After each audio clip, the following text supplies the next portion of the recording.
Hey, it's Derek from DNM Enterprises here again to have a quick video chat about the draw system that we use while building a house. As we're standing here, you can see behind me that the drywall is now at that stage where it's been mudded and the final sand is done and we're ready for primer. What that means is that we're typically at what is the third draw, but the second draw that you usually see some money out of from the bank. Your first draw is right around a foundation, but due to the fact that you've probably financed your lot, you may not see any of that money, as the bank will hold that as security to cover the initial lot cost. Your second draw, as we talked about before, was that lockup where all your framing was done, your windows were in, your doors were in, your roof was on. That's your second draw, and you would have seen your smaller draw and a release of money from the bank. And now we're here at what's our third draw, but really the second draw where you'll see anything of value.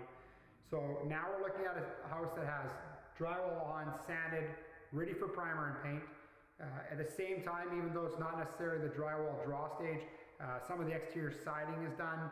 Often some of the sidewalks and driveways are done, which we do have here done in this house. Now the draws are done on percentage. So the more that you have done when you call for that draw, the bigger release the bank's gonna do.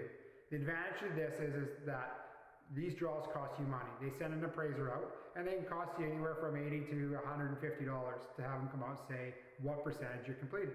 So the further along you are, the more release the bank will give you, which will allow you to catch up with invoices and billing to your builder and whoever else may be outstanding at this point. At this point, we are quite far into the build, and obviously there's a lot of costs associated with it. And typically you're playing catch up on payments. This is the thing that makes it hard for the builder and also hard for the homeowner.